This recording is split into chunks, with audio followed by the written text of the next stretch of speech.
Écoute, si tu écoutes ce message et que tu le mets en pratique, tu verras que tu éviteras des erreurs que moi j'ai commises. Si tu as la grâce d'écouter ce message, reste et écoute jusqu'à la fin. Je lis rapidement un verset biblique qui va appuyer ce que je vais te dire. Michée 7, verset 5. Ne crois pas à un ami, ne te fie pas à un intime.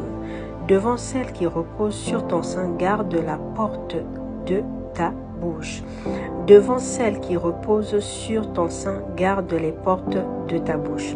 Verset 6. Car le fils outrage le père, la fille se soulève contre sa mère, la belle-fille contre sa belle-mère, chacun a pour ennemi les gens de sa maison. Il faut savoir que lorsque le Seigneur dit que chacun a pour ennemi les gens de sa maison, les gens de ta maison, c'est pas forcément les membres de ta famille, ça peut être les proches, ça peut être des personnes très proches de toi, ça peut être des personnes avec qui vraiment tu échanges des choses. Alors là, je vais te donner un conseil.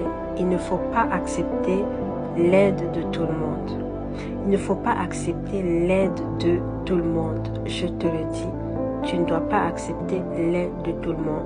Il faut bien sélectionner les personnes dont tu prends des aides. Sélectionne bien parce que ce n'est pas l'aide de tout le monde que tu dois prendre.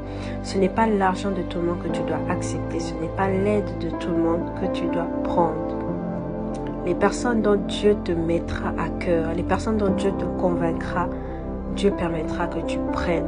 Mais si tu n'es pas convaincu, ne prends pas l'aide de tout le monde. Pourquoi? Parce que, en fait, il y a des personnes, et je t'assure que je l'ai vécu, il y a des personnes qui vont t'aider aujourd'hui, mais tu vas voir que dans 5 ans après, peut-être même 10 ans après, c'est des personnes qui vont... c'est-à-dire, tu auras l'impression que l'aide que la personne t'a donnée, c'est comme quelque chose que tu dois à la personne. C'est comme quelque chose que tu lui es redevable à vie. Et je vous assure que je l'ai vécu. Et je ne veux pas que vous fassiez la même erreur. Lorsque le Seigneur dit, ne crois pas à un ami, ne te fie pas à un intime, devant celle qui repose sur ton sein, garde les portes de ta bouche. Il savait pourquoi il le disait. C'est parce qu'il sait que tu ne dois pas te fier à n'importe qui, tu ne dois pas croire en n'importe qui. Si tu veux savoir comment une personne va se comporter avec toi dans les années ou dans les mois à venir, observe juste comment la personne se comporte avec les autres. Et je t'assure que ça ne trompe jamais. Si tu vois comment la personne se comporte avec les autres, si tu vois que la personne se comporte bien avec les autres, assurément cette personne se comportera bien avec toi. Mais si tu remarques que c'est une personne qui a toujours des problèmes avec les autres, qui a toujours des conflits, qui traite mal les autres, ou par exemple, tu ne comprends pas, mais c'est une personne dont les gens se séparent tellement